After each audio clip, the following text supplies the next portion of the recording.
Video kan ya.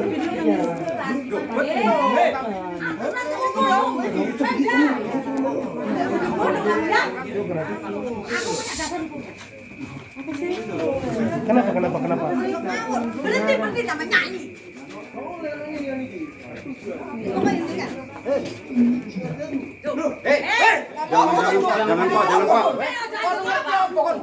Jangan Pak. Jangan Pak.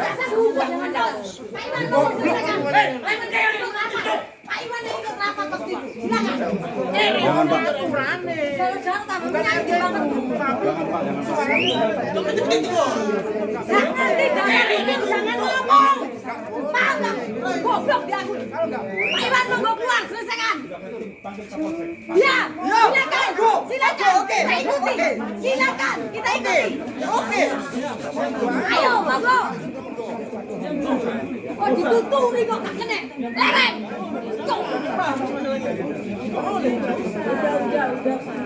Aturan tetap ada.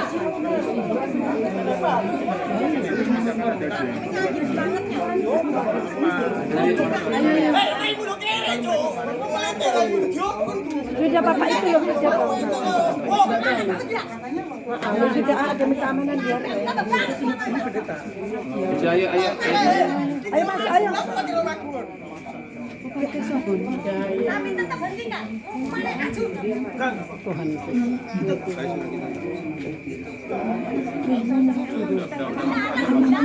Biar makan aja dia. Ya wes ayo. Ikut bapak-bapak itu loh. Sini itu loh panggilan. Sini ada panggilan.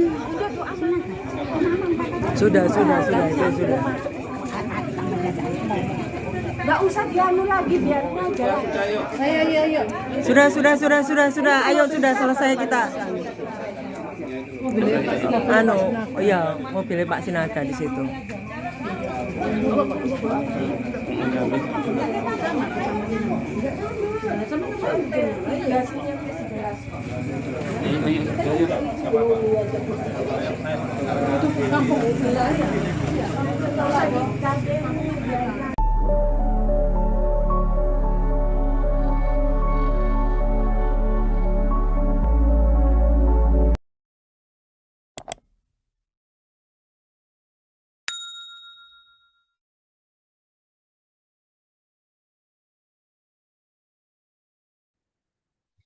Salam sahabat Kristus dimanapun Anda berada dan dimanapun Anda bisa menyaksikan tayangan ini, bagaimana sikap Anda atau perasaan Anda ketika menyaksikan tayangan video yang ada di depan tadi, mengawali program Apa Kata Pakem untuk edisi kali ini.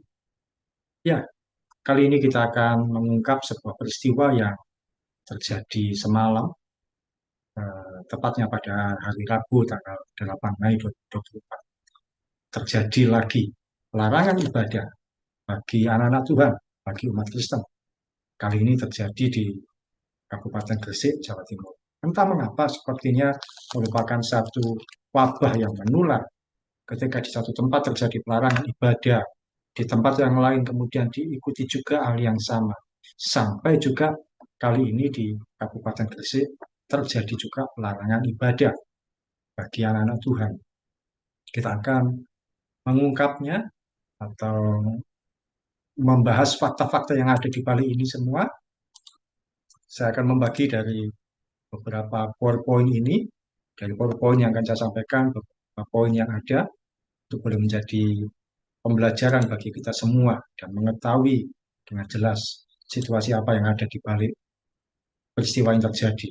Saya beri judul terjadi dalam kurung lagi, karena berulang kali hal yang sama terjadi. Terjadi lagi pelarangan ibadah umat Kristen, kali ini di Kabupaten Gresik, Jawa Timur.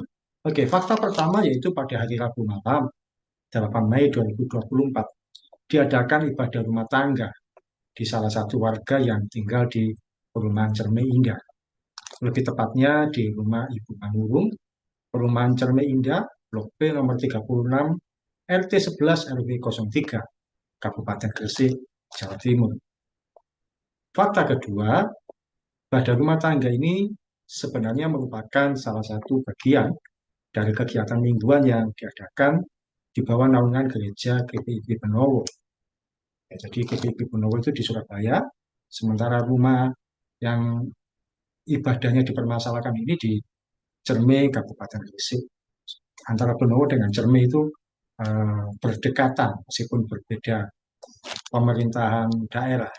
Tapi karena berdekatan sehingga ada jemaat dari GPIB Benowo yang domisilinya di Cerme, Gresik. Ibadah tersebut tidak menggunakan alat musik atau sound system yang menimbulkan kebisingan atau kegaduhan. Kita juga sama-sama tahu bahwa gereja GPIB berlatar belakang Protestan yang kalau mengadakan ibadah di rumah atau ibadah rumah tangga, mereka tentu tidak pernah atau tidak memakai alat musik, tidak memakai iringan alat musik. Mereka hanya menyanyi yang dipandu dari buku nyanyian, semacam Kidung Jemaat dan sejenisnya. Bahkan kalau ibadat minggu biasanya hanya diiringi oleh sebuah organ tanpa alat musik yang lengkap. Jadi sebenarnya tidak ada kebisingan, tidak ada kegaduhan. Hanya bernyanyi biasa, itu aja. Bahkan ibadah ini sudah berlangsung kurang lebih 10 tahun. Selama ini aman-aman saja. Tidak ada masalah dan tidak ada keberatan dari warga sekitar. Fakta ketiga, tiba-tiba ketika ibadah berlangsung, datanglah satu keluarga yang memprotes atau melarang adanya ibadah ini. Keluarga ini terdiri dari suami istri dan seorang anak laki-laki. Mereka berteriak-teriak meminta proses ibadah dihentikan. Hal itu bisa dilihat dari seorang ibu berdasar biru yang berteriak bahkan mengumpat jemaat yang sedang beribadah. Kita bisa dengar kata-kata umpatan tersebut dari video yang saya tampilkan di depan, dan nanti juga akan saya tampilkan dalam versi yang lain di bagian akhir tayangan ini.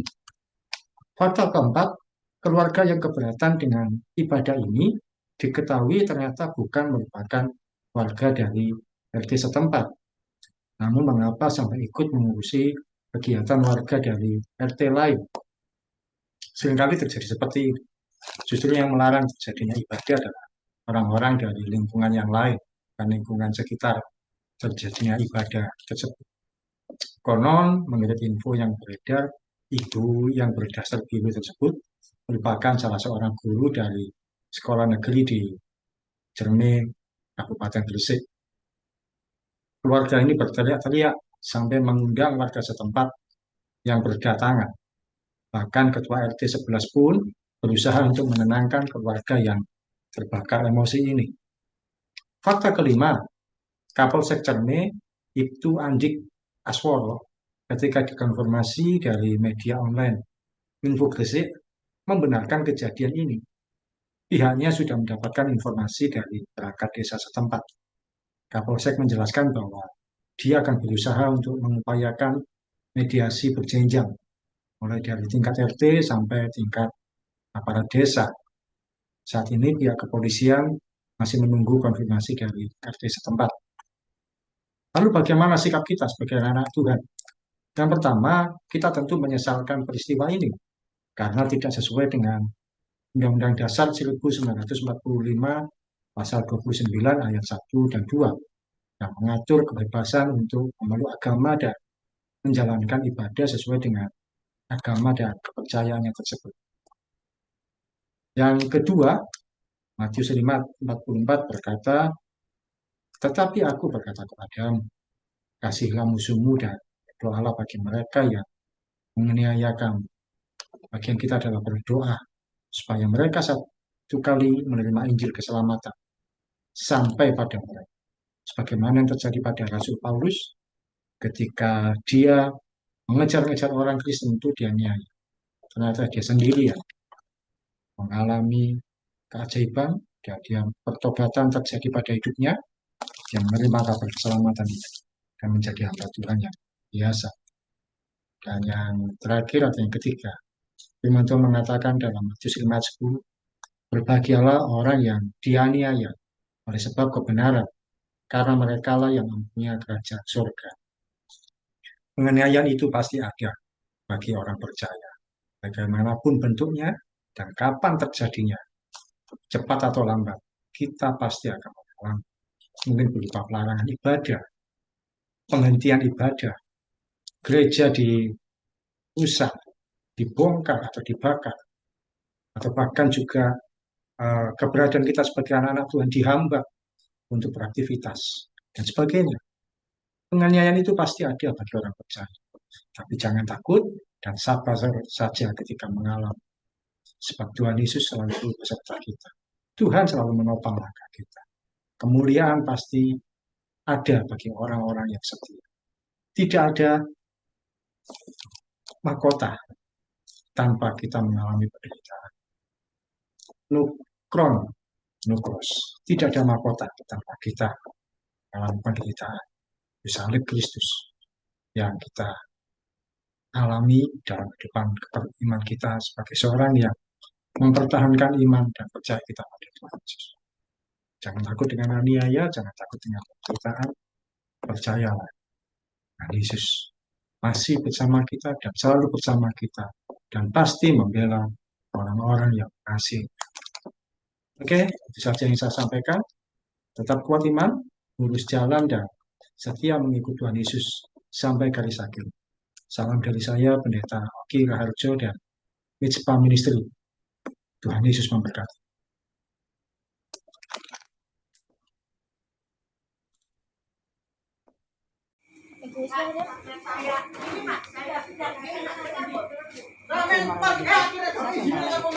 Itu loh.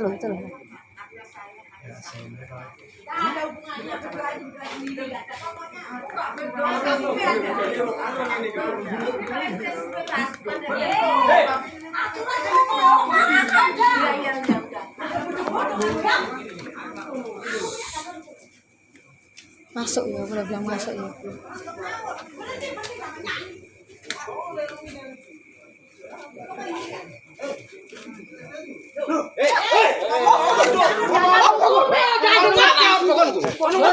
Jangan dihukum terus. Pak Iwan mau selesaikan. Pak Iwan jangan ikut rapat. Pak Iwan yang ikut rapat waktu itu. Silakan. Jangan tangannya